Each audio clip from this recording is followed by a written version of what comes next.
जहाँ नफरत है वहाँ आनंद हो ही नहीं सकता। आप एक परिवार में रहते हैं, आप अनुभव करेंगे कि जब भी आप आपस में नफरत और घृणा में जिएंगे, आपका घर घर नहीं रहता, वो मरघट बन जाता है। अगर आप 4 परिवार एक साथ रहते हैं और आप चाहते हैं स्वर्ग का आनंद मिले, आप नफरत को छोड़ दीजिए, घृणा को छोड़ दीजिए। एक बार अपने अपने अहंकार को छोड़ करके एक दूसरे के प्रति पूर्ण समर्पण के भाव से जीने की कोशिश करिए। वही घर जो कल तक आपको मरघट लगता था, आपको स्वर्ग मालूम पड़ने लगेगा कि यही पिता जो कल तक काल नजर आते थे, लगेगा यही तो जगत पिता महादेव हैं। वही माँ जिसका चेहरा भी ठीक नहीं लगता था, वही माँ में जगत जननी का दर्शन होने लगेगा। वही पति जो कल तक आपको निकम्मा नकारा लगता था, आज दिव्य लगने लगेगा। वही पत्नी जो उल्टा नजर आती थी, आज वही सुंदर लगने लगेगी, क्योंकि वो सुंदरता संस्कारों से आएगी, वो सुंदरता विचारों से आएगी। अपने बच्चों में ही नंद गोपाल कृष्ण की छवि आप निहारने लगें, आपको लगेगा यह घर ही मंदिर बन गया, यह घर ही स्वर्ग बन गया, यह घर ही मंदिर का आंगन बन गया। इसलिए मैंने कहा कि यह सत्संग हमें वो शिक्षा देता है समर्पण, कि हम कैसे गुरु के चरणों में, भगवान के चरणों में अपना सहज निष्कपट निश्चल समर्पण रखें। जब हम प्रार्थना भी करें तो हमारे भाव में शकुनी का कपट जाल ना हो, बल्कि विदुर की निष्ठा हो। हम भक्ति जब करें, शूर्पणखा की कूटनीति वाली चाल ना हो, बल्कि माँ सबरी की निष्कपट भक्ति हो। जब हम सत्संग करें तो मंथरा जैसी चालें ना हो विचारों में, बल्कि संत मीराबाई जैसी कृष्ण की भक्ति हो। और जैसे ही हमारी प्रवृत्ति बदलती है, कभी कोई आदमी गलत नहीं होता, जैसी प्रवृत्ति होती है आदमी वैसा ही हो जाता है। हमारी प्रवृत्ति सात्विक होती है, हम देव बन जाते हैं, और जैसे ही तामसी प्रवृत्ति होती है आदमी दानव बन जाता है। वही व्यक्ति, वही रत्नाकर राक्षस जैसा था, सप्त ऋषि के संग पाया, वही वाल्मीकि जैसा शुद्ध ऋषि बन गया। हमारे अंदर वो सारी शक्तियां मौजूद है।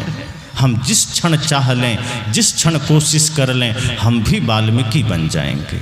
तो संत के विचारों को, गुरु के विचारों को इस रूप में हम हृदय में धारण करें कि समझें कि यही दौलत है।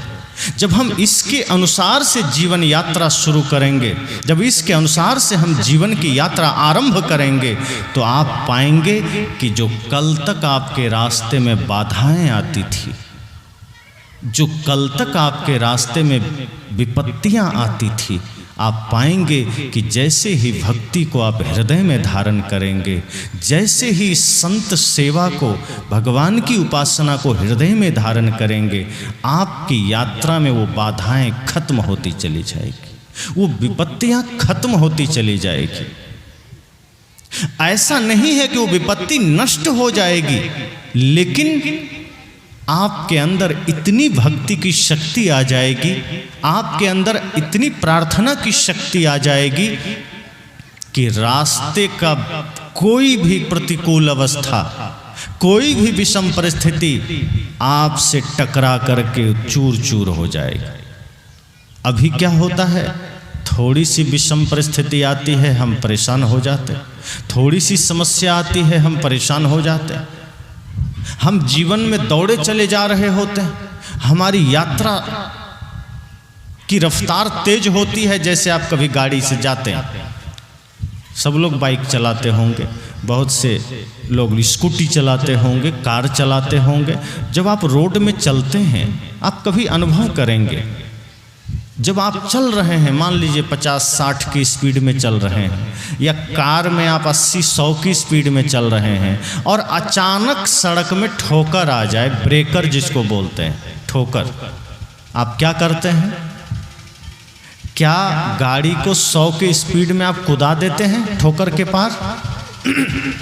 किसी ने ऐसा किया है? गलती से हो जाए आपको ब्रेकर ना दिखे, कभी गलती से आप पार कर गए होंगे, लेकिन अगर नज़र पड़ गई कि रास्ते में एक ठोकर आ गई है, आप तुरंत सबसे पहले ब्रेक पर पैर डालते, ब्रेक दबाते हैं। जब गाड़ी धीरे हो जाती है, क्लच दबाकर गियर कम कर लेते हैं। अब बड़े प्यार से ब्रेकर से गाड़ी को पार करके पुनः रफ्तार पकड़ के आप चल देते हैं। ऐसा कोई नहीं करता होगा। क्या करें, ब्रेकर आ गया, कैसे जाएं आगे? कोई करता है ऐसा? अब हम उस पार नहीं जाएंगे, वहीं से लौट जाएंगे। आप तरकीब निकालते हैं कि कोई बात नहीं, ब्रेकर आ गया, ठोकर आ गई, गाड़ी धीरे कर लेंगे, धीरे से पार कर लेंगे। जीवन में कभी विपत्तियों का ब्रेकर आ जाए, जीवन में कभी समस्याओं की ठोकर आ जाए और हमारी रफ्तार तेज हो, तो तेज रफ्तार में आप पार मत कर जाना, वरना विनाश हो जाएगा। और लौट भी मत जाइए कि क्या करें, अब तो जीवन का दिया ही खत्म हो गया, क्या करें, जीवन का रफ्तार ही कम हो गया, अब क्या करें, अब क्या करें। आदमी परेशान हो जाता है। कई बार आप देखेंगे कोई समस्या आ जाती है, कोई विपत्ति आ जाती है, आदमी हिम्मत हार जाता है, आदमी इतना भयभीत हो जाता है, इतना भीतर से उसका हृदय धक धक करने लगता है कि उसको समझ नहीं आता क्या करें। और सबसे बड़ी बात बताऊं क्या होता है? जब आप बहुत कठिन समय में होते हैं, सब लोग याद करना, जब आप सबसे कठिन समय में होते हैं, सबसे विषम समय में होते हैं, जब लगता है कि हमारे जीवन का सबसे दुख का समय है, तो आपका अपना जो भी होता है, जो खास होता है, वो आपका साथ छोड़ देता है। जिस समय आप सबसे कठिन परिस्थिति में होते हैं, जिसको आप हृदय से अपना मानते हैं, वो एक एक करके आपसे दूर हो जाता है। और तब क्या होता है? आदमी और ज़्यादा रोता है, आदमी और ज़्यादा टूट जाता है कि अब क्या करें, अब हमारे पास क्या रास्ता है अब तो। और इसी अवस्था में कई लोग आत्महत्या कर लेता है। फिल्म जगत में एक नाम सुना था सबने, सुशांत सिंह राजपूत, उभरता हुआ टैलेंट, पढ़ा लिखा, अच्छा नाम था फिल्मी दुनिया में, शुद्ध सात्विक विचार का माना जाता था, कल तक हंसता खेलता था, लेकिन अचानक एक दिन पाया गया अपने बेडरूम में मृत, कहा आत्महत्या कर लिया। कितने लोग, क्यों ऐसा होता है कि अचानक हम हंसते होते हैं, मुस्कुराते होते हैं, लगता है सब मेरे अपने हैं, अगल बगल पूरा मेला होता है, लगता है ये भी मेरा, ये भी मेरा, ये भी मेरा। अचानक क्या होता है कि आत्महत्या करनी पड़ जाती।